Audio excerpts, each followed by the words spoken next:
Okay, welcome back to Battiri వారింటి వంట. ఇప్పుడు ఇది బాగా వేగింది కాబట్టి దీనిని అట్లకలతో నెమ్మదిగా ఇలా తిప్పుకోవాలి. జాగ్రత్తగా తిప్పుకోండి, ఎందుకంటే చేతుల మీద పడే అవకాశం ఉంటుందన్నమాట. అది దాన్ని కూడా తిప్పిన తర్వాత కూడా మళ్ళీ కొంచెం ఆయిల్ ఇలా వేసుకోండి.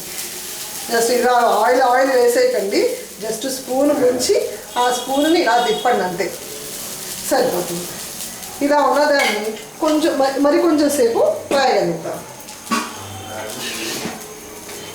ఈ దోశలో కనుక అల్లం పచ్చడి నంచుకొని తింటే ఆహా, ఆ టేస్టే వేరుగా ఉంటుంది. దీన్ని వేగంతసేపు కొంచెం అటు ఇటు తిప్పుతూ ఉండాలి. మహిమ మహిమ రుచి, మహిమ మహిమ రుచి, మహిమ మహిమ రుచి, మహిమ మహిమ రుచి, మహిమ మహిమ రుచి. ఆహా, నా కోసం కెమెరామన్ గారు మంచి పాట పాడారు. ఆ పాట ఆహా ఏమి రుచి తినరా మహిమ రుచి. ఈ అట్టు వేగిపోయిందండి. ఈ వేగిన అట్టుని స్టవ్ ఆఫ్ చేసుకొని ఒక ప్లేట్ తీసుకొని ప్లేట్ మీద ఇలా వేసుకొని దీనిలో కనుక అల్లం పచ్చడి, ఇది చూడండి, అల్లం పచ్చడి నువ్వు కొంచెం ఇట్లా తీసుకుని అలాగే వేరుశనగ పల్లీలతో చేసినటువంటి పచ్చడి రెండు వేసుకొని తింటూ ఆహా, వేడి వేడిగా ఎంత కాలిపోతుంది. ఈ శీతాకాలంలో ఇలా వేడివేడిగా చేసుకొని తింటే అల్లం పచ్చడి నంచుకొని తింటున్నా.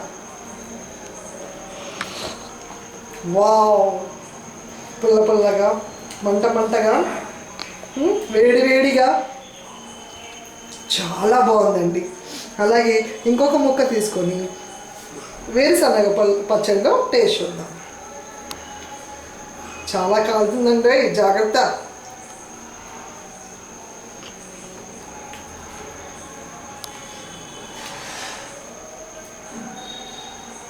సూపర్ అండి, ఎక్సలెంట్గా ఉందండి, చాలా బాగుంది. ఇలా మనకి కనుక ఈ శీతాకాలంలో వేడివేడిగా ఎవరైనా వేసి పెడితే ఆహా, దాని టేస్టే వేరు. ఆహా ఏమి రుచి తినరా మై మరచి. బత్తిన వారి idli dosa super super super. Thank you.